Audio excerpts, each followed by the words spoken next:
Alléluia, alléluia. Mes bien-aimés, chers frères et sœurs, je me présente, je suis le frère Joseph. Il y a quelque temps, j'avais déjà donné un témoignage audio sur la chaîne YouTube du frère Josué Isaac.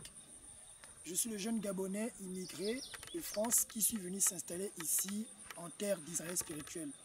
Mais avant de commencer mon témoignage, permettez-moi d'abord de faire cette prière avec vous. Donc, faites un avec moi dans la prière, je vous prie. Nous prions au nom puissant et glorieux du Seigneur Jésus-Christ. Dieu, trois fois saint éternel des armées, je te loue de ce que tu m'exauces. Merci Seigneur Jésus-Christ parce que tu m'as donné la grâce aujourd'hui, Seigneur de Tout-Puissant, d'avoir le souffle de vie. Seigneur, tu m'as permis aujourd'hui, Seigneur Jésus-Christ, ce jour même, de pouvoir témoigner de la grandeur de ton nom pour tout ce que tu as fait pour moi dans ma vie. Aujourd'hui, Seigneur Jésus-Christ, je remets entre tes saintes mains, Seigneur de Tout-Puissant, ma bouche, mon corps, mon âme et mon esprit, Seigneur de Tout-Puissant. Tout ce qui va se dire, Seigneur, que le Saint-Esprit prenne le contrôle. Je prie pour que tu rappelles à ma mémoire, Seigneur Jésus-Christ, tout ce que j'ai à rendre comme témoignage à mon frère et à ma soeur qui me suivent actuellement, Seigneur Jésus-Christ. Seigneur, s'il y a une âme, Seigneur de Tout-Puissant, qui puisse être touchée par ton message, Père des armées, je prie, Seigneur de Tout-Puissant, comme tu as dit dans ta parole, Seigneur Jésus-Christ, qu'il y a plus de joie pour une seule âme sauvée que 99 autres restés dans la bergerie. Seigneur, je prie pour mon frère qui va être touché par ce message. Je prie pour ma soeur qui va être touchée par ce message. Seigneur, fortifie-les, Seigneur du Tout-Puissant. Ramène-les à ta cause, Seigneur du Tout-Puissant, afin que l'ennemi ne prenne pas le contrôle sur eux avant que la trompette ne sonne. Seigneur, je bénis ton Saint-Nom parce que je sais déjà que tu es plus que victorieux. Que la gloire et l'honneur te soient rendus, Seigneur Jésus-Christ. J'abandonne, Seigneur Tout-Puissant, tout mon être entier entre les mains du Saint-Esprit qui va prendre le contrôle de ce témoignage. C'est dans le nom puissant et glorieux du Seigneur Jésus-Christ de Nazareth que j'ai ainsi prié. Amen. Mes chers frères et sœurs, bien-aimés dans le Seigneur, je vous remercie de me donner cette opportunité, par la grâce du Seigneur Jésus-Christ, d'écouter ce témoignage que je vais vous rendre sur ma vie. Comme je vous l'ai dit au début, je suis le frère Joseph, le jeune émigré gabonais qui est venu s'installer ici en terre d'Israël spirituel.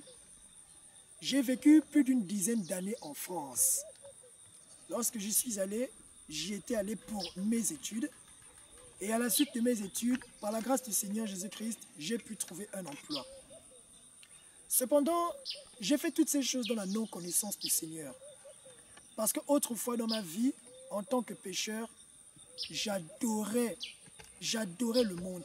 Je consommais le monde allègrement, sans modération. Et le péché qui était prédominant dans ma vie, c'était le péché du sexe.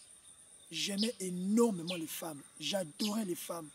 Mon passe-temps favori était de courir derrière les femmes.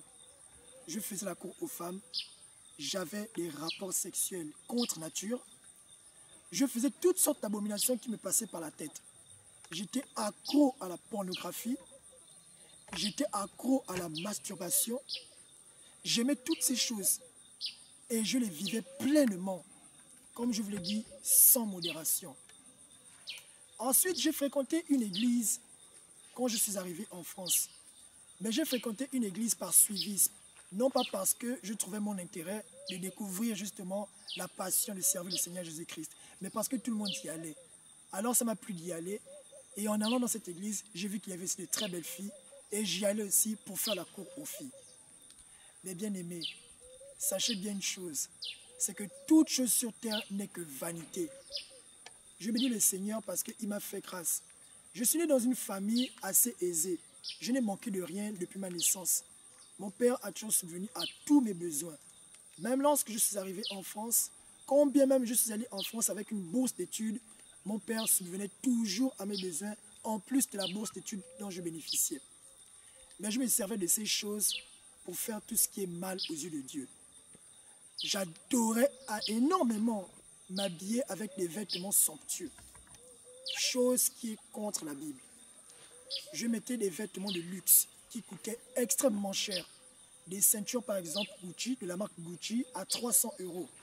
Quand vous convertissez ça en francs CFA, imaginez-vous un peu que ça fait le salaire de toute une famille. Et parfois même encore, il y a des gens qui n'atteignent même pas ce salaire mensuel. Mais moi, j'utilisais cet argent pour ces choses. Aller dans des boîtes de nuit, m'acheter des vêtements de luxe. Je ne payais même pas toutes mes factures. Je ne pensais même pas à m'acheter à manger. Mais tout ce qui me plaisait, c'était d'organiser des soirées et faire plaisir aux femmes avec qui j'étais.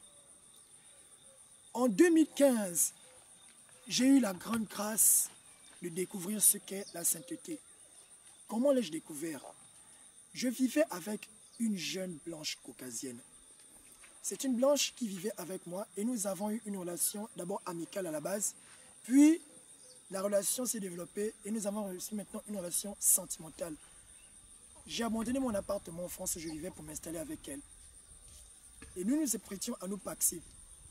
Le Pax, comme je vous l'avais dit dans mon précédent témoignage, c'est un droit civique qui permet à deux personnes de même sexe de pouvoir se marier.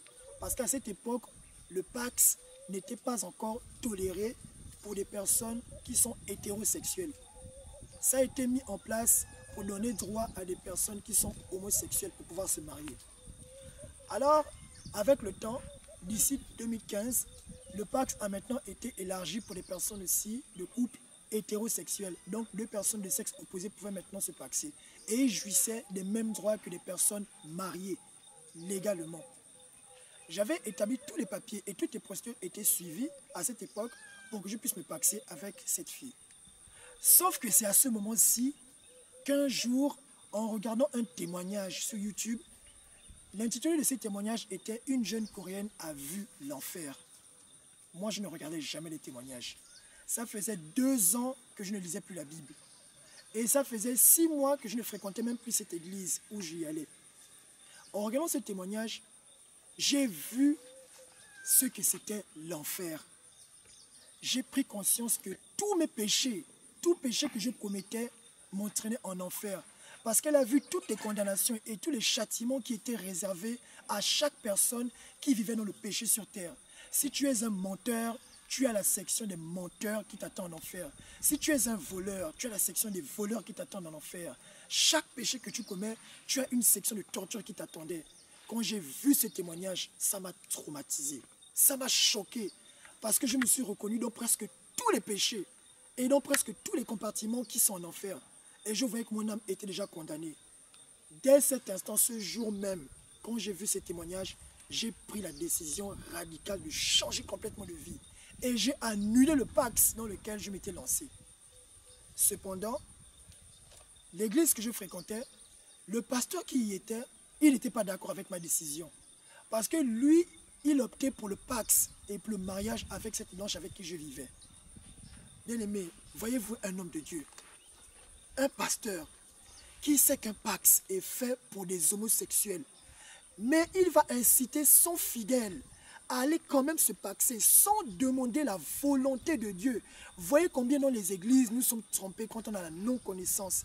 La Bible dit dans Osée 4, verset 6, « Mon peuple périt parce qu'il lui manque la connaissance. » À cette époque, moi je ne lisais pas encore la Bible quand j'ai reçu le témoignage de la sainteté à travers cette vidéo concernant la jeune Coréenne. Mais bien aimé, une force intérieure m'a poussé. Je ne sais pas si c'est le Saint-Esprit, mais une force m'a poussé à lire la Bible. Et j'ai eu une soif ardente de connaître la vérité. Une soif ardente de lire la Bible et de connaître et de comprendre tout ce qui y est écrit. Mes frères, un jour fait 24 heures. Je vous assure que depuis le jour où j'avais vu ce témoignage, en une journée, je pouvais lire la Bible pendant 16 heures d'affilée sans bouger. Je m'assois sur une chaise, j'ouvre la Bible et je commence à la lire pendant 16 heures de temps. Et je prends tout mon temps pour comprendre les versets que je lisais. Je pouvais lire 2 chapitres seulement pendant 16 heures de temps parce que je voulais comprendre ce que je lisais. Et si je ne comprenais pas, je demandais au Seigneur de m'éclairer. La Bible dit dans le livre de Luc 24, verset 45, « Et il leur ouvrit l'esprit afin qu'ils comprissent les Écritures. » Ces choses-là, je les ai connues et je les ai apprises naturellement en lisant tout simplement la Bible. À cette époque encore, je ne connaissais pas du tout l'apôtre Gabriel. Mais le Seigneur me faisait grâce qu'à travers la lecture de la parole de Dieu, il me donnait la connaissance pour la mise en pratique de la vie de sainteté. Et c'est cette vérité que j'avais découvert que j'ai voulu partager avec l'assemblée dans laquelle j'étais.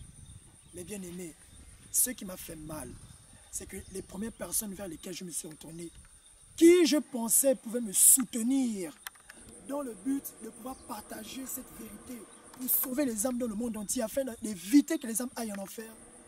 L'église même, qui est censée adorer le Seigneur, ce sont les premiers qui m'ont rejeté.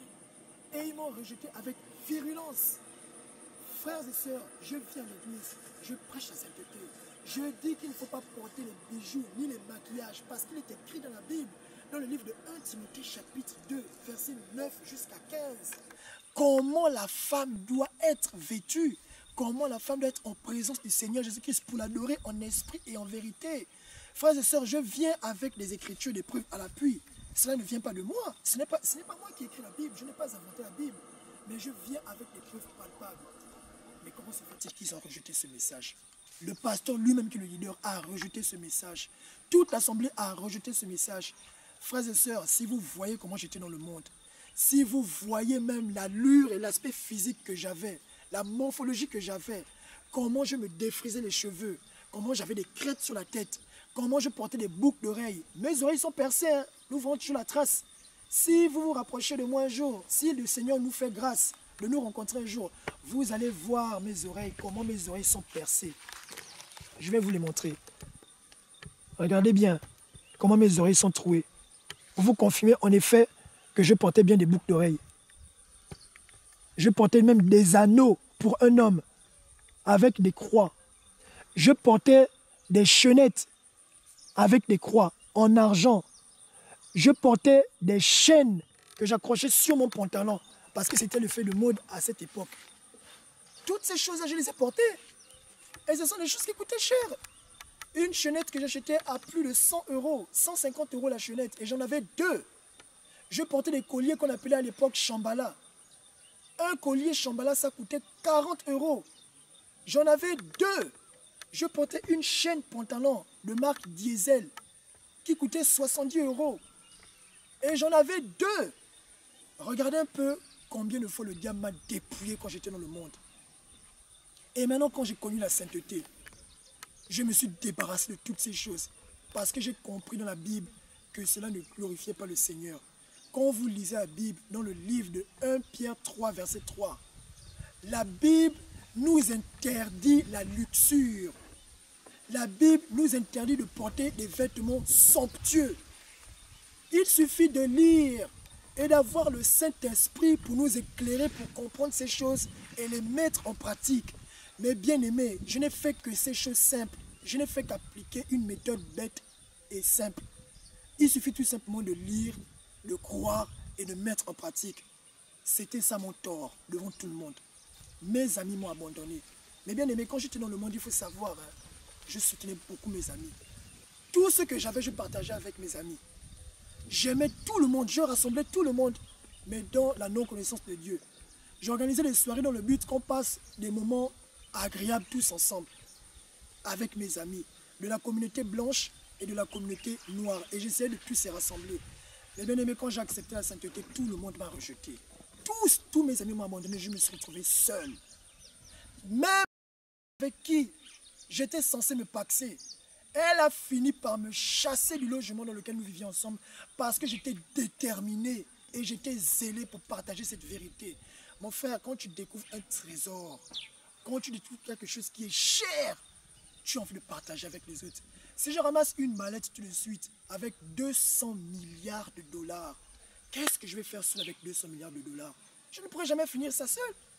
J'aurais envie de partager avec ma famille. J'aurais envie de partager avec mes amis. Je voudrais aider tout le monde parce que je sais que même 1 milliard dans 200 milliards, ça va aider beaucoup de personnes. Si j'ai 200 amis sur les 200 milliards, je prends 1 milliard. Et il reste encore 199 milliards. Et j'ai 199 amis. Est-ce que ça ne va pas les aider dans leur vie? C'est ce que j'ai voulu faire. Mais moi, j'ai trouvé quelque chose de plus grand que des milliards. J'ai trouvé ce qu'on appelle Jésus. Jésus est plus grand que l'argent. Et j'ai voulu partager ça à tous mes frères et sœurs. Mais ils m'ont tous rejeté parce qu'ils m'ont pris pour un fou. Pour eux, j'étais encore beaucoup plus normal quand j'étais habillé de façon mondaine, quand je me comportais de façon mondaine, quand je multipliais les conquêtes, quand je fumais le shit. Le shit, c'est l'herbe, la marijuana. Je fumais ça beaucoup en France, ça me détendait, ça me plaisait même. Avant une soirée, je fumais ça. Pendant une soirée, je fumais ça. Même à la maison, pour me détendre, quand je veux regarder la télévision, quand je suis seul, parce que je menais une vie de célibataire, je fumais ça. Et ça m'apaisait. Maintenant que j'ai rejeté toutes ces choses-là, je ne fume pas, je ne bois pas. Je prie tous les jours, je jeûne et je suis réglo à l'église. Je viens de façon régulière et toujours le premier à arriver à l'église, toujours en train d'intercéder pour les autres. Je passe pour un fou parce qu'on n'accepte pas ma vie. On préfère la mauvaise vie que je menais avant parce que j'avais l'air beaucoup plus normal. Vous voyez comment le Seigneur Jésus-Christ l'avait dit, hein? Il prend les choses viles de ce monde pour confondre les sages et les intelligents. Ces gens qui étaient dans l'assemblée avec qui j'étais, ce sont des personnes qui ont fait 25 ans de plus que moi dans cette assemblée. Ce sont des gens que je voyais plus parfaits que moi. C'est pourquoi je me suis dirigé vers eux en premier, pensant que ces personnes, avec le nombre d'années qu'ils ont passé dans leur ministère, ils avaient la compréhension de ces choses. Mais j'étais surpris de voir que tout ce que je parlais, c'était comme du charabia, c'était comme du chinois pour eux. Regardez bien, la Bible nous dit quoi c'est. La Bible nous dit bien, dans le livre de Jean 3, verset 12, si les choses terrestres, ils ne comprennent pas ça, à plus forte raison, les choses célestes, comment comprendront-ils ça? Regardez, s'ils n'arrivent même pas déjà à accepter que porter des bijoux, des maquillages et s'habiller de façon mondaine, c'est un péché devant Dieu qui les entraîne en enfer. Vous pensez qu'ils vont croire aux révélations concernant le ciel et l'enfer? Ils ne vont jamais croire. Ils ont rejeté tout. Mais bien aimé, c'était un combat pour moi, c'était difficile. J'ai perdu mon emploi. J'ai été chassé de la maison dans laquelle je vivais à cause de la parole de Dieu parce que j'étais zélé pour partager cette vérité. Et je ne me souciais même pas de ce qui devait m'arriver. La grâce que le Seigneur Jésus-Christ m'a faite, c'est qu'une fois que j'ai accepté la sainteté, tout ce que j'entendais comme étant des témoignages, tout ce que j'entendais comme étant des songes, tout ce que j'entendais comme étant des visions, j'ai commencé à les expérimenter moi-même. Le premier songe que j'ai eu, dans le songe, j'étais en train d'escalader une montagne. À toute vitesse, je l'enjambais très vite et derrière moi, il y avait des démons qui étaient à ma poursuite. Des démons qui avaient des formes bizarres. Ils étaient élancés, ils étaient tout noirs avec des griffes. Leurs doigts étaient remplis de griffes. Des griffes tranchantes, comme des couteaux bien tranchants. Et ils me poursuivaient. J'étais en train de courir. Je montais la montagne. Mais par la grâce du Seigneur Jésus-Christ, j'étais plus rapide qu'eux. Mais ils n'abandonnaient pas, ils ne se décourageaient pas. Ils étaient en train de me poursuivre. Et arrivé au sommet de la montagne, qui je vois?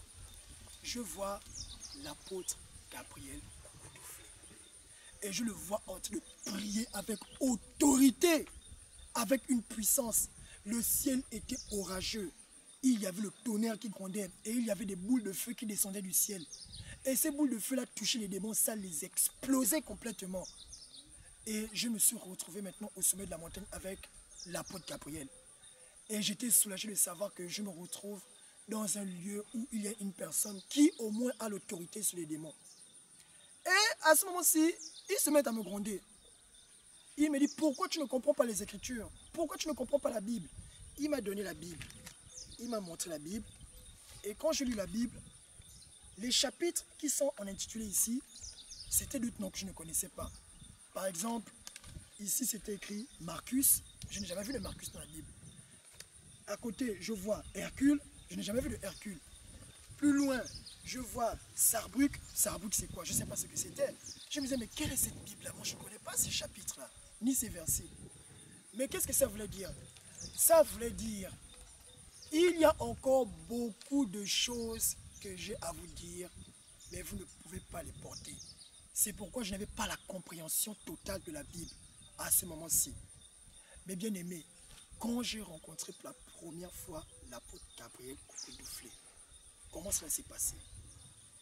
À force de me faire insulter tous les jours, à force de subir les moqueries tous les jours, quand je viens prêcher la parole de Dieu, quand je viens parler de la sainteté, et que toute l'église se moquait de moi, je me suis décidé si je devais quitter cette assemblée ou si je devais encore rester. Mais ce qui me retenait dans cette assemblée, c'était le fait que si je les abandonnais, ils paieraient et ils iraient en enfer. Et je devais porter cette culpabilité dans mon âme. Alors je me suis posé la question, vais-je continuer à rester dans cette assemblée au péril de ma vie? Combien de fois ils sont en train de se moquer tous les jours? Il n'y a pas un jour qui passait sans qu'il ne se moque de moi, il ne me donnait même pas la parole. Mais pour le peu de fois où il me donnait la parole, mes bien-aimés, comme la Bible dit dans Luc 21, verset 15, et je vous donnerai une bouche, une sagesse, selon laquelle aucun de vos adversaires ne pourra vous contester ni vous contredire. Personne jusqu'au pasteur n'arrive à me contredire. Combien même j'ai dit au pasteur, mais pasteur, vous savez très bien que le Pax était fait pour les homosexuels. Comment pouvez-vous inciter vos fidèles à pratiquer une chose aussi abominable, vous qui êtes homme de Dieu? Le pasteur qui rejetait justement le parler en langue. Quand je dis que même Paul a enseigné sur le parler en langue, disons que quand bien même je parlerai en langue, si je n'ai pas le don d'interprétation, si je n'ai pas l'amour, cela ne me servirait de rien. Pourquoi Paul l'aurait dit? Il ne comprend pas ces versets. Vous voyez, quand j'ai rencontré l'apôtre Gabriel, c'était en regardant pour la première fois de ma vie le témoignage de 12 heures dans l'au-delà. Quand j'ai vu 12 heures dans l'au-delà, ça m'a traumatisé. Parce que j'avais déjà vu plein de témoignages avant. Michael Thomas Sambo, Angelica Zambrano, plein de témoignages que j'avais vus, des gens qui avaient fait l'expérience du ciel et de l'enfer. Mais quand je suis tombé sur l'apôtre Gabriel Kokou-Boufflet, c'était comme un rassemblement de tous ces témoignages. Mais lui, il est rentré encore plus en profondeur, là où les autres n'avaient jamais atteint. Et ça m'a touché. Ça m'a touché au fond de mon âme parce que c'est la première fois que j'entendais justement un message concernant le mariage qui stipulait os de mes os et chair de ma chair. Je n'avais jamais entendu ça chez quelqu'un. Aucun homme de Dieu n'avait fait ce témoignage. Et je me suis dit, si réellement Dieu a destiné une côte à chaque homme sur terre, alors qu'advient-il de tous les mariages qu'il y a sur terre? Et bien aimé, en France, presque tous les samedis, presque tous les week-ends, il y a un mariage qui est célébré. Mais regardez, ces mariages qui sont célébrés là, c'est dans la non-connaissance. Combien de couples mariés sont dans le péché en ce moment sur terre? Quand j'ai réalisé ça, mes frères et sœurs, je me suis dit, mais mon âme est en danger. Je comprenais pourquoi le Saint-Esprit m'avait mis à cœur d'annuler ce pacte avec cette blanche-là. Parce que je le faisais aussi dans la non-connaissance. Alors, quand j'ai fini de regarder le témoignage, j'ai pris mon téléphone et je l'ai appelé. Chose que je n'avais jamais fait. Parce que j'avais vu plein de témoignages, mais je n'avais jamais appelé. Mais ce jour-là, j'ai pris la décision de l'appeler. J'ai appelé l'apôtre Gabriel. Et il a décroché. Essayez d'appeler un pasteur en France. Essayez d'appeler un homme de Dieu en France. Vous allez voir tout le protocole pour l'avoir. Et vous n'allez même peut-être jamais l'avoir. Mais lui m'a décroché. Il était tard en plus, 22 h quand j'ai appelé. Et je pense qu'il était 21 h ici. Et il a décroché. Il m'a parlé avec une telle simplicité. J'étais étonné de voir la simplicité de cet homme. Je lui ai dit bonsoir. Je vais lui voir votre témoignage sur 12 heures dans l'au-delà. Et j'ai été touché par votre message. Il m'a interrompu, il m'a posé une question. Il m'a dit, excusez-moi s'il vous plaît, j'ai juste une question à vous poser. Il m'a demandé, est-ce que vous croyez au ciel et à l'enfer? Moi, j'ai confirmé, j'ai dit oui, je crois. Je crois 100% à ça. Mais bien aimé, ce qui m'a fait peur, c'est qu'il a ressorti la réponse à la question que j'allais lui poser.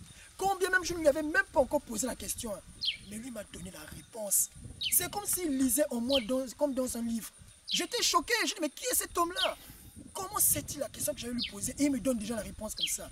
Il me dit, alors si tu crois à ces révélations, sors de cette assemblée où tu es. Quitte de cet endroit où tu es. Mais bien aimé, la question que j'allais lui poser, c'était, est-ce que je dois encore rester dans cette assemblée? Combien même je leur ai prêché la sainteté, mais ils ne veulent pas croire à ça. Si je reste avec eux, vais-je périr? C'était ça la question que j'allais lui poser.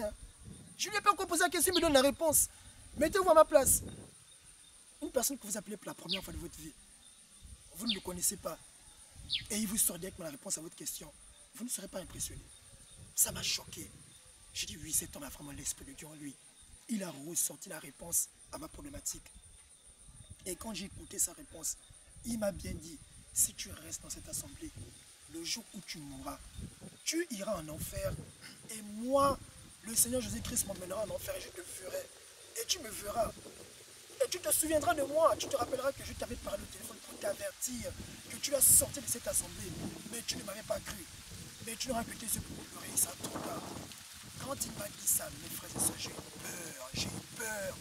La peur a envahi mon âme. J'ai dit, cet homme est véritablement un homme de Dieu. Et j'ai pris la décision de quitter cette assemblée. Bien-aimé, la manière dont le Père des Nations m'avait répondu ce jour, avec une telle assurance, comment il m'avait demandé de quitter cette assemblée-là, et il savait ce qu'il disait. Moi, j'ai cru à 100%. J'ai cru à 100%. Bien-aimé, Regardez ce que les apôtres avaient demandé au Seigneur Jésus-Christ. Ils avaient demandé au Seigneur Jésus-Christ, dans leur prière, Seigneur, donne-nous de prêcher ta parole avec assurance. Et c'est ça la particularité du Père des Nations. Quand il parle avec assurance. Si tu as l'Esprit de Dieu, tu comprendras que cet homme a dit la vérité. Tu ne seras pas troublé. Et moi, c'est une grâce que Dieu m'a fait.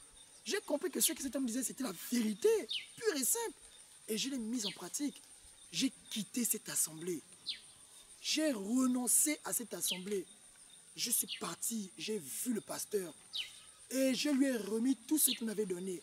À l'époque, il m'avait chargé de responsable de la communication. Il m'avait donné une SIM avec un téléphone. Et c'est moi qui devais envoyer des messages à chaque fois pour signaler des programmes qu'il y avait dans l'église. Je lui ai tout restitué. Et j'ai dit, aujourd'hui, je quitte votre assemblée. Parce que nous ne partageons pas la même vision. Bien aimé, ce pasteur-là avec sa femme-là, ils avaient les yeux rouges. Hein. Ils étaient en train de pleurer parce qu'ils reconnaissaient au moins que malgré toute chose, même si nous ne partageons pas la même vision, ils savaient au moins que je leur disais la vérité. Parce que la particularité que Dieu m'a donnée, c'est d'être franc. Je préfère dire les choses de manière simple, mais qui sont véridiques, pour qu'on parte sur des meilleures bases. Et c'est tout ce que je voulais. Je reprochais à ce pasteur de ne pas enseigner la vérité. Je reprochais à ce pasteur de ne pas dire clairement les choses à son assemblée. Je lui dis à ce pasteur, pourquoi vous ne dites pas aux femmes de se voiler la tête dans l'église comme il est écrit dans la Bible? Pourquoi vous ne parlez pas de l'enfer comme il est écrit dans la Bible? Même Jésus a parlé de l'enfer dans Luc 16 à partir du verset 19 jusqu'au verset 33 quand on parle de la parabole de l'homme riche et Lazare. Je dis, pourquoi vous ne dites pas les choses qui se passent en enfer? Il me répond clairement, un pasteur, écoutez ce qu'il me dit.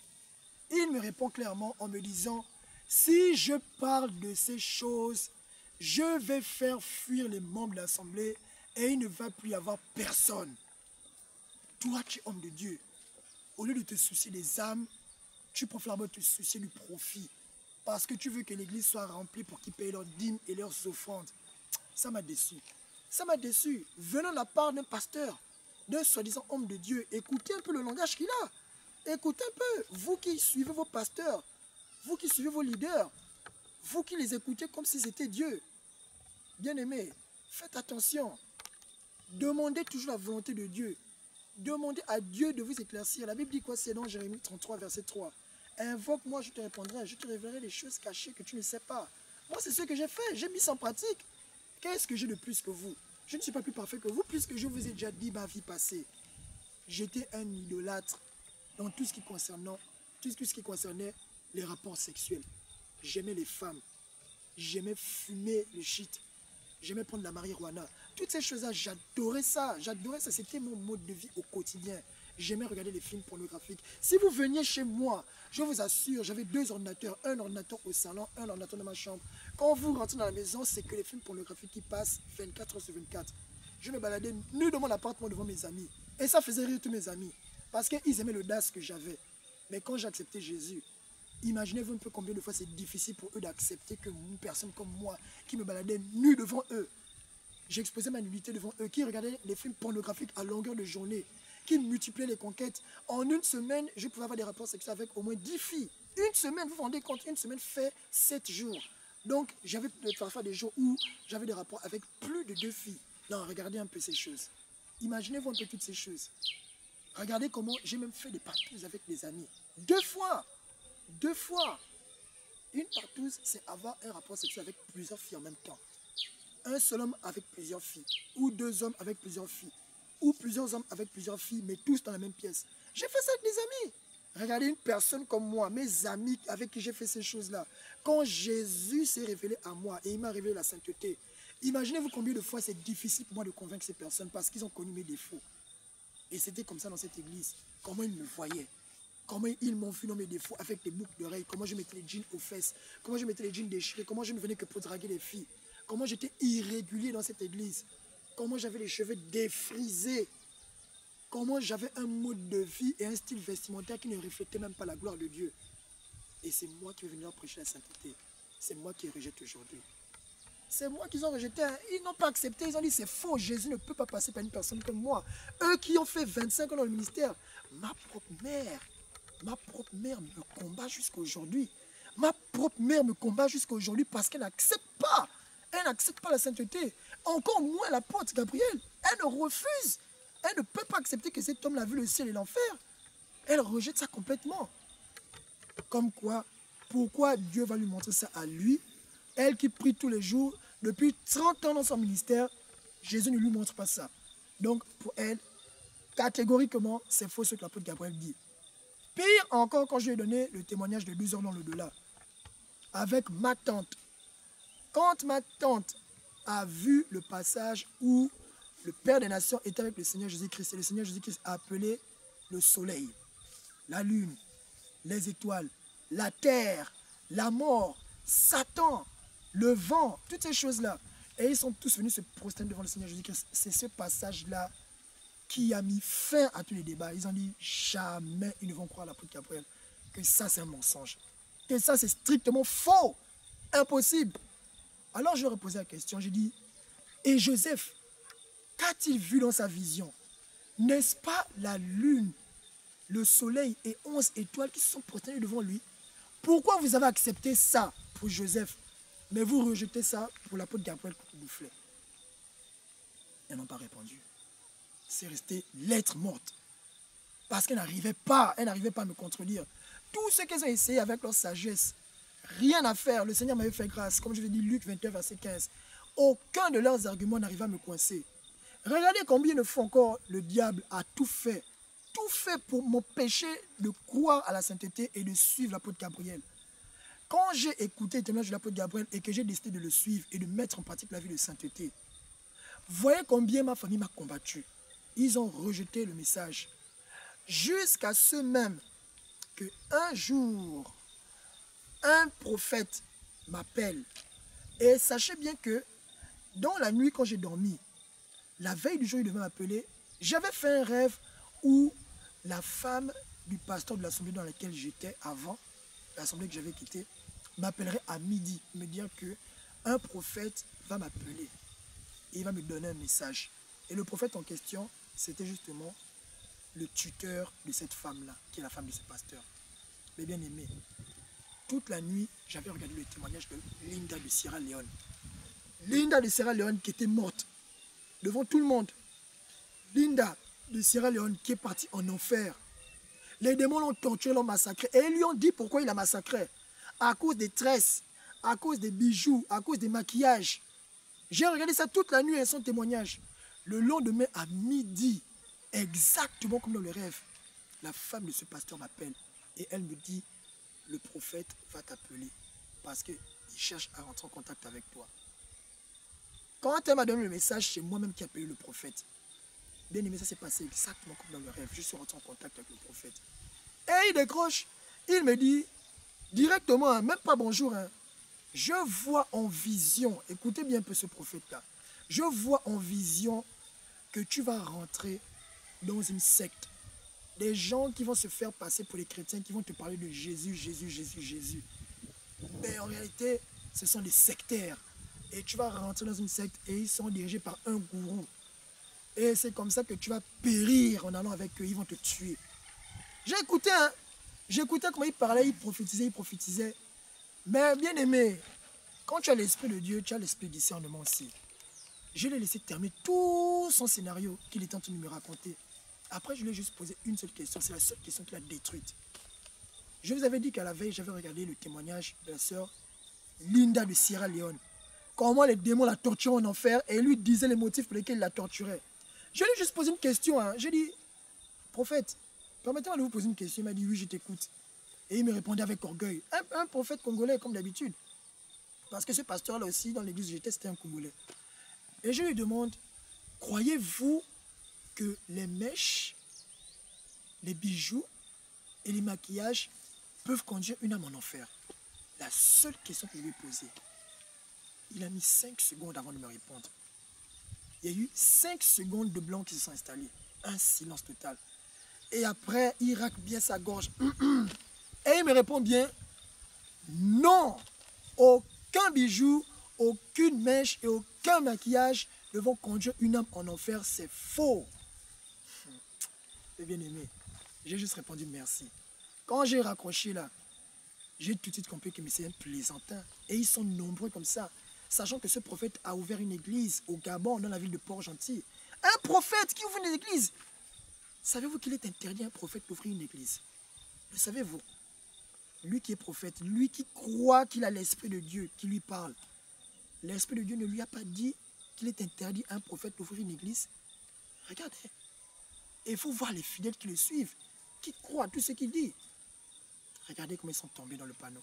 C'est pourquoi je vous dis, mes bien-aimés, Osée 4, verset 6, la Bible ne parle pas par hasard. Mon peuple périt parce qu'il lui manque la connaissance. Mais Dieu m'a fait cette grâce, qu'avant déjà de connaître l'apôtre Gabriel, il a mis en moi la soif ardente de lire la Bible et de la méditer.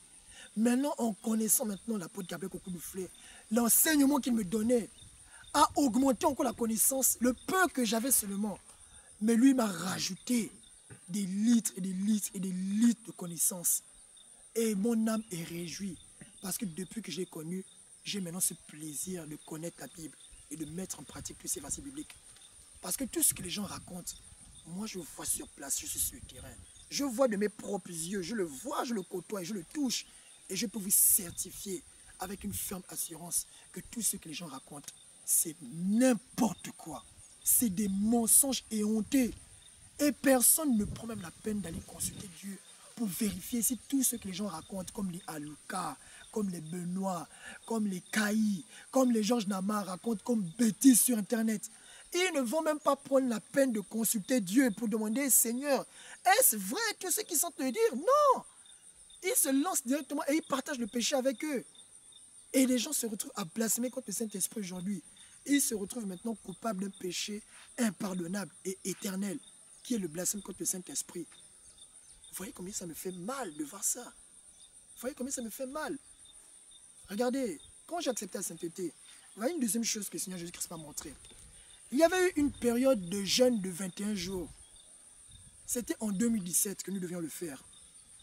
On devait le faire du 1er décembre 2017 jusqu'au 21 décembre 2017. Moi, à la base, je ne vous cache pas, le Seigneur Jésus-Christ ne me montrait pas beaucoup de visions, ne me montrait pas beaucoup de songes. Je n'avais presque jamais de visions et presque jamais de songes. Mais j'écoutais les frères et sœurs en Christ à la sainteté tous les jours quand je discutais avec eux. Le Seigneur m'a montré ceci. Le Seigneur m'a montré cela. Oh, j'ai rêvé de ceci. Oh, j'ai eu un songe. Oh, j'ai eu une vision. Mais moi, les mois et les mois passent, je n'ai rien. Je me suis même posé la question à un moment donné. Je dis, est-ce moi qui suis imparfait? Est-ce que Jésus m'a oublié? Comment se fait-il qu'il montre à mes frères et sœurs beaucoup de choses, mais moi, je n'ai rien? Même pas une demi-vision, même pas un petit songe, rien. Que dalle. J'ai commencé à douter de moi-même. Alors, lorsque le jeûne de 21 jours a été décrété, pendant que nous étions en jeûne, voici ce qui s'est passé. J'ai fait un rêve un soir. Dans le rêve, j'étais en train de dormir. Et je me suis réveillé, puis je suis sorti de la maison pour aller faire un tour en ville. Pendant ma sortie, derrière moi, l'apôtre Gabriel est venu avec ses collaborateurs à la maison. Il a vu ma femme, il a vu nos enfants. Et ils lui ont dit que j'étais sorti. Alors, il est reparti.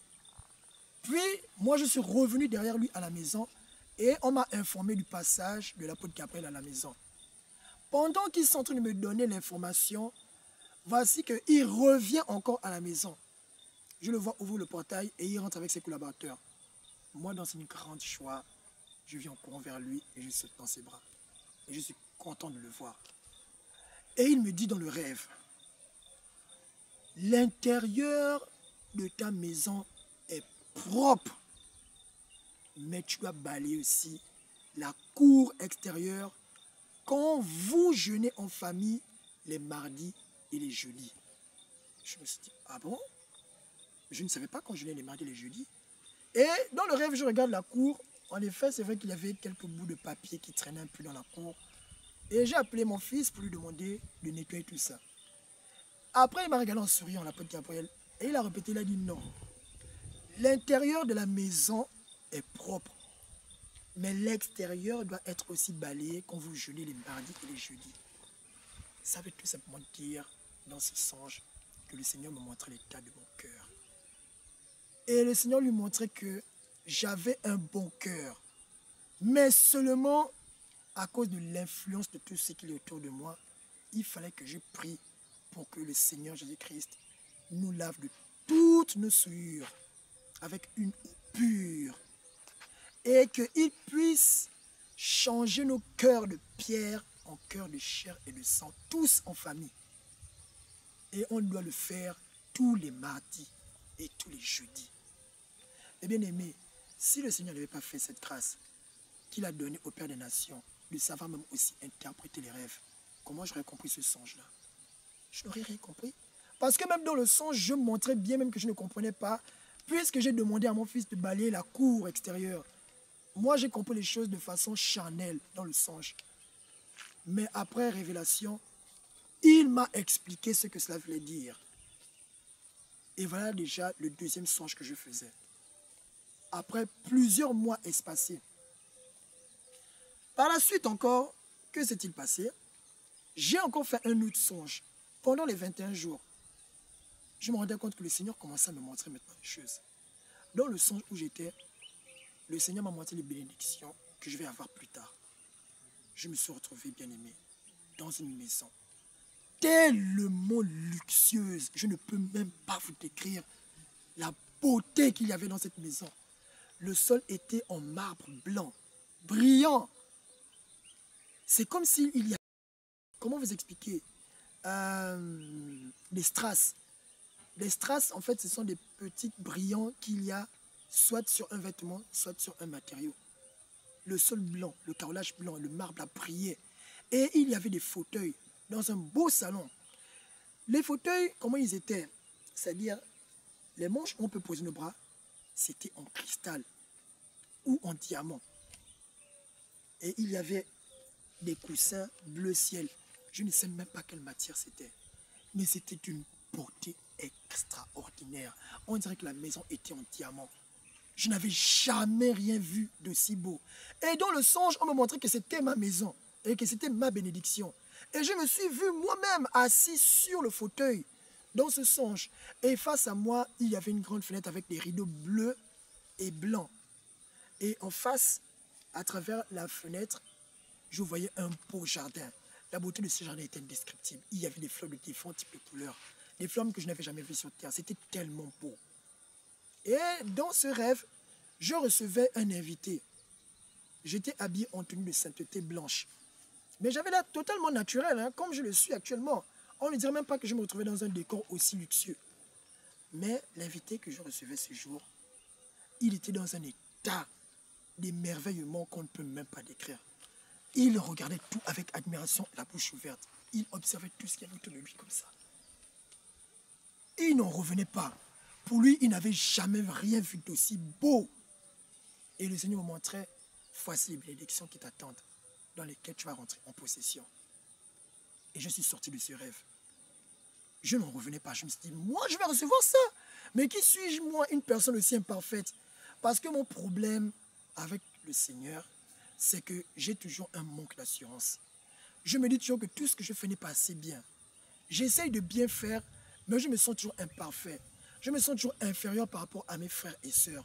Quand je vois le travail que les autres font, et quand je vois ce que moi je fais, je me dis, Seigneur Jésus-Christ, je n'ai même pas le tierce, ni même le quadruple de tout ce que mes frères font comme travail.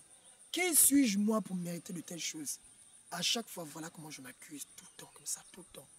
Et c'était un reproche aussi que le Père des Nations m'a déjà fait. Que je ne dois pas moi-même me juger, mais la façon dont moi je me regarde, ce n'est pas la même façon dont Dieu me regarde. Bien aimé, c'est comme ça que moi je reprochais à Dieu de ne rien me montrer. Et du fait qu'il montre beaucoup de choses à mes frères et sœurs, et que moi je n'ai presque pas de vision, donc je me sentais à ce moment-ci imparfait et indigne de Dieu de recevoir des visions ou des songes. Frère, ce n'est pas tout. Le Seigneur m'a encore fait une autre grâce. Après le jeûne des 21 jours, le Seigneur Jésus-Christ m'a montré un songe concernant le séminaire avant que ça n'arrive. Dans le songe en question, je voyais une cabine, c'est un peu comme des cabines de vote. c'est des espèces de kiosques. Des kiosques où il y a des rideaux qui entourent ce kiosque. Quand tu rentres dans ce kiosque, tu ouvres le rideau, il y a un écran télévisé, c'est un écran plasma. Et il y a une chaise devant l'écran plasma. Quand tu rentres justement dans cette pièce, tu t'assois sur cette chaise et l'écran plasma s'allume. Et tu vois tout le film de ta vie, depuis le jour de ta naissance jusqu'au moment où tu es assis. Et bien aimé, il n'y a rien de caché. Rien de caché. Tout ce que tu as fait dans l'obscurité apparaît ce jour-là. Et devant ce kiosque, le Père des Nations était debout. Et il invitait chaque personne à venir. Il leur disait, venez, entrez, à tour de rôle. Donc je voyais des gens défiler. Ils venaient tous, un par un. Jusqu'à ce que ce soit mon tour maintenant d'arriver. Quand j'ai vu comment les gens rentraient dans ce kiosque, et quand j'ai vu comment ils ressortaient, les gens étaient dans un état lamentable, comment ils pleuraient à chaudes larmes. Ils avaient des profonds regrets. C'est comme s'ils recevaient une sentence terrible qu'on leur annonçait. Et au sortir justement de ce kiosque, ils étaient complètement découragés. Moi, en voyant cela, quand c'était maintenant à mon tour, le Père des Nations m'appelle aussi avec un grand sourire, comme il l'a fait avec les autres auparavant, en me demandant de rentrer dans le kiosque. J'ai eu peur, j'ai dit non, je ne rentre pas. Il a insisté, j'ai dit non, je ne rentre pas parce que j'avais tellement peur, parce que je savais les péchés que j'avais commis. Bien aimé, il m'appelait pour que je rentre dans la cabine, pour que je puisse consulter aussi moi-même le film de ma vie. Mais, bien aimé, j'avais tellement peur, surtout quand j'ai vu les gens qui sortaient justement de cette cabine avec les larmes au visage. Puis, à travers son sourire, j'ai remarqué quand même que je pouvais avoir confiance en lui. Parce que moi, je savais très bien que j'avais des péchés que je n'avais pas confessés, que je voyais dans ma vie. Et je savais très bien qu'en rentrant justement dans cette cabine, je devais être confronté à mes péchés. Bien aimé, il faut savoir que dans cette pièce, quand tu finis de regarder le film de ta vie, après en dessous, il y a comme une espèce d'appareil qui ressemble un peu à un DVD qui fait sortir une étiquette là-dessus. Quand l'étiquette sort, au-dessus, c'est écrit « Sentence à venir », c'est-à-dire les conséquences de ton péché. Et les gens, ils ressortaient avec les bouts de papier, mais ils étaient malheureux parce que je pense que les sentences devaient être lourdes pour eux. J'ai pris mon courage à deux mains et je suis rentré dans la cabine. Quand je suis rentré dans la cabine, derrière moi, le rideau s'est refermé. Je me suis assis sur la chaise et j'ai regardé l'écran et le film de ma vie a commencé. Bien aimé, ce que j'ai vu. Tout péché que j'ai commis depuis le jour de ma naissance, jusqu'à l'instant où j'étais assis, il n'y a rien qui était caché. Mais bien aimé, tout, j'ai tout vu, j'ai tout vu. Tout, absolument tout. Tout ce que je cachais, que je n'avais pas osé confesser, tout a apparu. Jusqu'au moment où le film de ma vie s'est arrêté, au moment où je suis rentré dans cette cabine pour pouvoir consulter mes péchés. Bien aimé, quand ça s'est arrêté, dans mon cœur, je me suis dit, ça y est, c'est fini. C'est fini, parce que là, le Seigneur va en finir avec moi maintenant. Et l'étiquette est sortie. J'ai tremblé pour prendre ce bout de papier, mais je vous assure, quand j'ai pris le bout de papier, qu'est-ce que je regarde? Je vois 3 choses que le Seigneur Jésus-Christ a fait pour moi. Et les 3 sentences-là, ce n'étaient même pas des punitions. C'était, je te pardonne de tes péchés. Je te pardonne, ne recommence plus tes péchés. Et la 3e chose, c'était la bénédiction qu'il devait m'accorder à travers mon mariage. 3 choses, hein. Le pardon des péchés. Les 2 premières choses, ça concerne le pardon des péchés. Et la 3e chose, c'était la bénédiction qu'il devait m'accorder à travers mon mariage. Non, frères et sœurs, je me suis dit, c'est pas possible. Ou bien il doit y avoir une erreur. Dieu a peut-être pu se tromper. Est-ce qu'il se rend compte du péché que j'ai fait et que j'ai consulté dans la vidéo? Bien aimé, laissez-moi vous dire que ce que j'ai vu là, ça s'est réalisé lors du séminaire. Savez-vous que lors du séminaire, j'ai confessé publiquement mon péché. Publiquement le péché que je cachais. Le péché que je cachais au Père des Nations, c'était que j'avais souillé le lit conjugal du mariage avant même qu'on ne soit mariés, ma femme et moi. À ce stade, nous n'étions que fiancés. Mais moi, j'avais déjà entretenu des rapports. Quand bien je connaissais la sainteté, hein, je connaissais déjà la sainteté. Je m'étais déjà installé ici au Togo, à Israël spirituel. Et nous étions en attente de ce que le Seigneur Jésus-Christ devait confirmer. Mais nous avons fait cela avec des positions abominables, des pratiques, comme par exemple les pratiques sexuelles anales. Nous avons fait toutes ces choses-là. Bien-aimé, comment lui avouer ça maintenant? Comment venir de lui confesser que c'est ce que nous avons fait? C'était difficile, très difficile. Mais un jour, j'ai pris mon courage à deux mains. Pourquoi?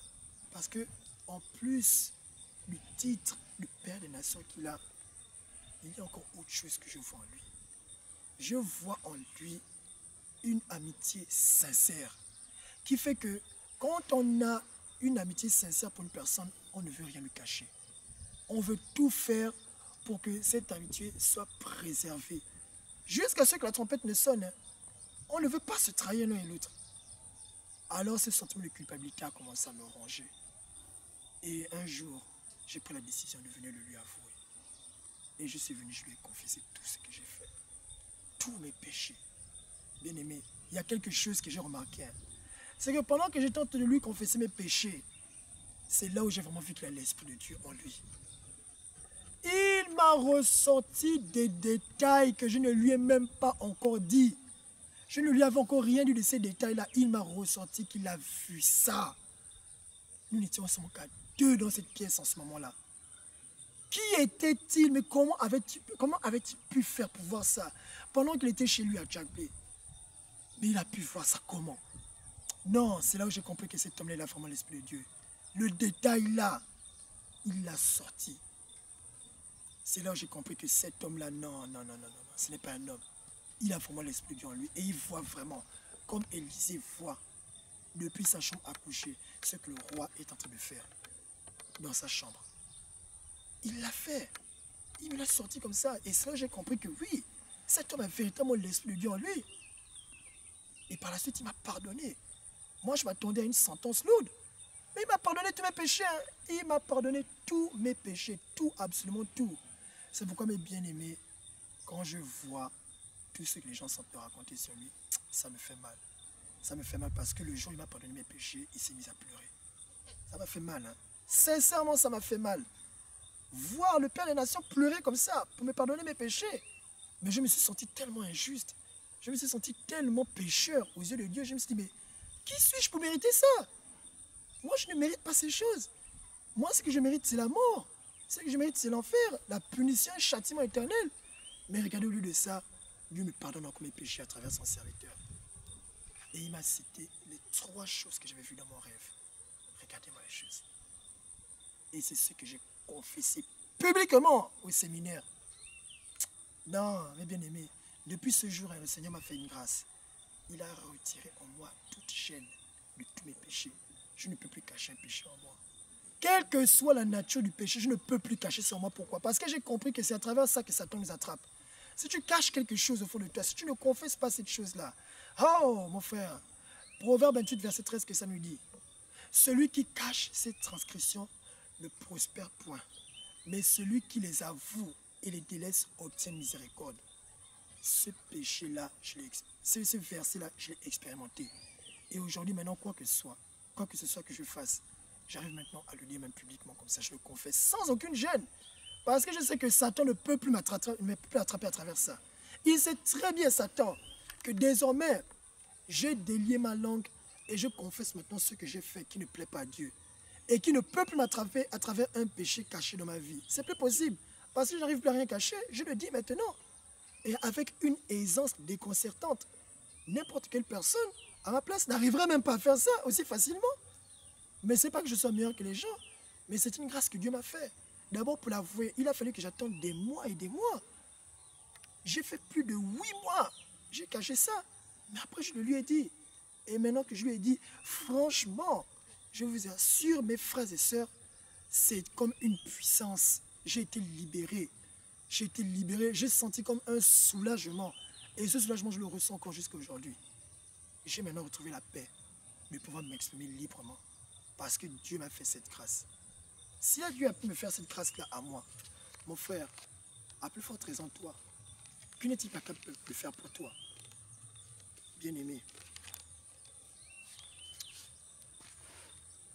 j'avais fait encore un rêve un jour. Le Seigneur Jésus-Christ m'a accordé cette grâce. Avant le séminaire, le Seigneur m'a montré comment je devais d'abord souffrir avant de rentrer dans mes bénédictions. Dans le rêve, qu'est-ce qui se passait? J'étais en train de marcher sous un chaud soleil. Mes frères, c'est comme si j'étais dans un désert. Mais c'était encore pire que le désert. Je marchais difficilement. Et au fur et à mesure que j'avançais, le sol devenait de plus en plus pénible. Donc mes pieds s'enfonçaient lourdement dans le sol. Et mes pas devenaient de plus en plus lourds. Et le soleil s'intensifiait. Je transpirais. Et je souffrais allègrement parce que la chaleur qui était dans ce rêve-là était suffocante. Je n'arrivais même pas à respirer. Et devant moi, j'observais aussi une personne qui marchait comme moi. Difficilement. Mais ce que j'étais en train de dire, au fond de moi, je disais, au nom de Jésus-Christ, je vais y arriver. Au nom de Jésus-Christ, je vais y arriver. Seigneur, soutiens-moi. Seigneur, soutiens-moi. Je me fortifiais comme ça. Et celui qui marchait devant moi, je suis arrivé au même niveau que lui et je l'ai dépassé. Et lui aussi, il avançait péniblement. Mais il rendait grâce aussi au Seigneur. Bien-aimé, regardez les choses que le Seigneur Jésus-Christ m'a montrées. Si le Seigneur n'avait pas fait cette grâce au Père des Nations, de lui donner le don d'interprétation des rêves, comment j'aurais compris ce songe? Et c'est comme ça que le Seigneur m'a montré d'abord comment il faut passer par la souffrance avant de rentrer dans ses bénédictions.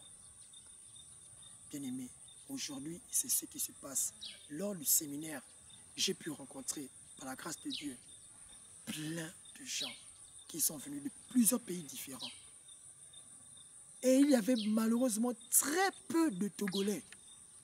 Mais beaucoup venaient de l'étranger, des nationalités différentes. Il y avait des Ivoiriens, des Congolais, des Gabonais. Il y avait même des musulmans, des Arabes. Et il y avait énormément, plein de communautés qui sont venues ici. Et j'ai pu discuter avec eux. Mais ce qui m'a fait le plus mal, d'abord ce qui m'a fait le plus plaisir, c'est de voir que pour une personne qui est tant décriée dans le monde entier, pour une personne qui est critiquée, pour une personne qui est calomniée sur YouTube, par des gens qui le traitent de gourou, par des gens qui le traitent d'escroc, de voleur, qui le traitent même de pornographe, voyez combien les gens étaient arrivés massivement lors de ce séminaire. On ne pouvait même pas compter. Les gens étaient nombreux, ils venaient des 4 coins du monde. Comment une personne qui est soi-disant pornographe, qui est soi-disant escroc, réussit quand même à ameuter des gens après de telles vidéos accusatrices contre lui? Pas qu'une seule vidéo. Georges Nama l'a calomnié, Kaï l'a calomnié, Anthony l'a calomnié, Benoît l'a calomnié, Alouka l'a calomnié. Regardez la saleté du contenu de ces vidéos. Et ce sont des vidéos qui durent parfois des heures. Mais malgré cela, regardez la quantité infinie des gens qui sont arrivés et qui ont cru à son message et qui se sont fait baptiser par lui et qui sont rentrés même dans les bénédictions. Des gens qui ont même été bénis dans leur mariage. Des gens qui sont retournés à l'Occident avec la joie dans leur cœur. Pourtant, mes bien-aimés, il y a une seule chose qui m'a fait le plus mal. Ça concerne les gens qui reviennent de l'Occident. Bien-aimés, ces gens qui sont zélés, je parle à mes frères qui sont à l'Occident, vous qui êtes zélés dans le Seigneur, vous qui avez entendu parler d'Israël spirituel, vous qui connaissez toutes les conditions d'accès à Israël spirituel, ce qui m'a fait le plus mal, c'est que nombreux n'ont pas compris que la décision finale ne revient pas au Père des Nations. S'ils veulent quitter le lieu où ils sont pour venir adorer le Seigneur Jésus-Christ à ses côtés. Beaucoup m'ont dit la même chose. Ils attendent ce que Papa Gabriel va décider pour eux. Ils attendent tous ce que Papa Gabriel va décider pour eux. Mais non, ce n'est pas ça. Ce n'est pas ça. Et bien aimé, pour vous donner mon propre exemple à moi-même, quand j'étais en France, quand j'ai accepté la sainteté, j'ai tout perdu. J'ai perdu ma maison, j'ai perdu l'emploi que j'avais. J'ai tout perdu, je me suis retrouvé à la rue. J'ai été hébergé de maison en maison. Mais bien aimé, quand je dis par tout perdu, entendez bien que ce n'est pas que ces choses-là m'ont été arrachées, non. Mais c'est moi plutôt qui ai abandonné ces choses. Pourquoi? Parce que j'ai compris que si je veux mener une vie de sainteté, ce n'est pas le désordre dans lequel je vivais qui devait honorer le nom de Dieu. Par exemple, je vous dis le travail dans lequel j'étais. Je travaillais dans un magasin de vente de costumes de luxe. Mais la Bible nous dit quoi c'est? Tu ne porteras pas de vêtements de deux espèces de fils différents. Or, le magasin dans lequel je travaillais, je vendais des costumes avec des vêtements 75% polyester, 10% laine, 1% coton, et ainsi de suite. Mais si je vends ces choses que la Bible elle-même condamne, croyez-vous que je fais la volonté de Dieu? Non! C'est pourquoi j'ai abandonné ce travail-là. Parce que je savais qu'en continuant dans ce travail, je ne faisais pas la volonté de Dieu. La femme avec qui je vivais, avec qui j'allais me paxer, je l'ai abandonnée. Pourquoi? Parce que je savais très bien que je ne faisais pas la volonté de Dieu. Puisque j'avais maintenant entendu parler du message de la côte. Et je savais que la côte, c'est Dieu qui doit te la révéler. Et cette femme, c'était par mon choix que je me mettais avec elle. Alors j'ai dû l'abandonner parce que je savais très bien que je ne faisais pas la volonté de Dieu. Et la maison dans laquelle nous vivions, ce n'était pas ma maison. C'est elle qui a décidé de me mettre à porte parce que je n'acceptais pas de me soumettre à ces caprices qui consistaient à ne pas faire la volonté de Dieu. Voyez comment en voulant faire la volonté de Dieu, j'ai abandonné toutes ces choses qui constituaient un gain pour moi. Mais aujourd'hui, maintenant, je vois ça comme de la boue. Et maintenant, je comprends maintenant ce que Paul voulait dire par là. Parce que c'est une expérience qui a été vécue. Je ne le dis pas seulement parce que je l'ai lu dans la parole de Dieu, mais je le dis parce que je l'ai vécu. C'est par expérience que je vous parle, mes frères et sœurs.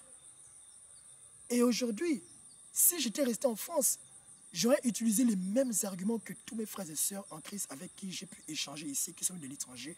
La majorité, c'est nous devons retourner parce que nous avons des dettes que nous devons rembourser. Nous avons des restitutions à faire. Nous devons retourner parce que nous avons laissé nos enfants et notre famille là-bas. Pour d'autres, ils sont déjà scolarisés, on ne peut pas les déscolariser. Je ne lui ai seulement annoncé qu'au moment où j'avais acheté mon billet pour venir définitivement ici, que je viens m'installer définitivement à Israël spirituel. Moi, je ne lui ai rien demandé. Hein. Que dois-je faire? Dois-je venir à Israël spirituel? Dois-je tout abandonner? Jamais. Je ne peux pas poser des questions comme ça. Ce n'est pas à lui de décider à ma place, c'est à moi de prendre la décision. Le salut est personnel. Lui, il a fait le choix de servir Dieu. Quand il a fait le choix de servir Dieu et de partir de porte en porte, quand les gens se moquaient de lui, à l'époque où il était encore maigre comme un clou avec beaucoup de cheveux, où il avait l'air crasseux et les gens se moquaient de lui, est-ce qu'il avait demandé d'abord la permission d'autres personnes? Est-ce qu'il avait demandé la permission à un de ses mentors? Non! Le Seigneur Jésus-Christ lui a dit qu'il ne devait pas travailler, qu'il devait seulement partir pour faire sa volonté. Et il a mis la foi devant et c'est ce que moi j'ai fait. Bien aimé, j'ai mis la foi devant. Une fois, je discutais avec lui au téléphone. Et quand j'ai fini de discuter avec lui, quand il a raccroché, au moment où je voulais déposer le téléphone fixe sur le boîtier avec lequel il se charge, j'entends une voix qui me dit, et si le Père des Nations te demandait de tout abandonner en France et de venir t'installer avec lui pour faire mon œuvre, qu'allais-tu faire? Tu as 5 secondes pour te décider. Bien aimé, en 2 secondes, je me suis décidé. Là où des gens mettent des années à réfléchir, les gens prennent des années pour prendre cette décision. Moi, je n'ai pris que 2 secondes. 2 secondes. Qu'est-ce que 2 secondes depuis par rapport à 2 ans, par exemple? Vous voyez? 2 secondes seulement, hein, et je me suis décidé. Et je l'ai mis en pratique. La preuve, je suis ici actuellement, je suis à Israël spirituel. J'avais un salaire excellent. Je vous assure, j'avais un salaire excellent. Le salaire là que j'avais en France, c'était l'équivalent justement du salaire d'un ingénieur ici. Voire même un peu plus. Pour vous dire quand même les bénédictions que le Seigneur m'avait accordées. Un salaire qui avoisinait les 2000 euros. J'allais dans les 1900 euros par mois. Pour une personne qui vit seule, hein, célibataire. Mais c'était amplement suffisant pour moi. Très amplement suffisant pour moi. Puisque dans la sainteté, je n'ai plus besoin d'acheter les choses qui ne glorifient pas le Seigneur. Comme par exemple la nourriture OGM qu'il y a là-bas en France. Comme par exemple les vêtements dont le textile est toujours mélangé avec plusieurs espèces de fils différentes. Ceux que le Seigneur ne glorifie pas. Ceux que le Seigneur n'aime pas du tout. Bon, imaginez-vous un peu. Avec tout le salaire conséquent que j'avais, quelles dépenses je devais encore faire? À part payer mes factures, à part payer mes dîmes et mes offrandes. Voyez un peu quand même le niveau de vie que j'avais. Et c'était un CDD que j'avais renouvelable. Un premier CDD de 6 mois. Les 6 mois passés, comme ils ont vu que mes résultats étaient performants, ils m'ont renouvelé encore pour 10 mois. Sachant que la loi en France dit qu'après 2 renouvellements de CDD, le 3e, ça doit être un CDI. Alors, j'ai obtenu des résultats encore plus performants que le premier CDD que j'avais.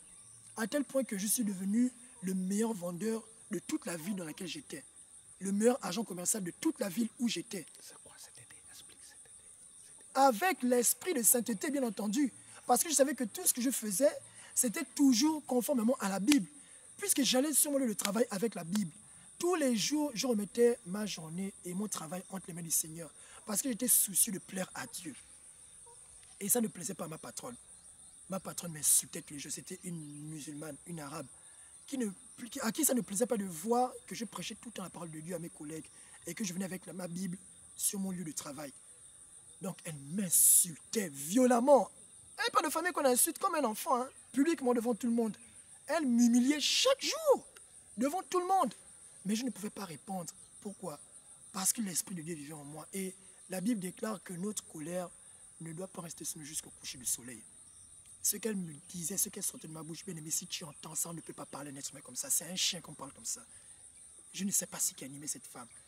Mais comment elle me harcelait au travail, par des injures publiques, par des menaces. Mais je gardais mon sang-froid. Pourquoi? Parce que j'avais confiance en Dieu.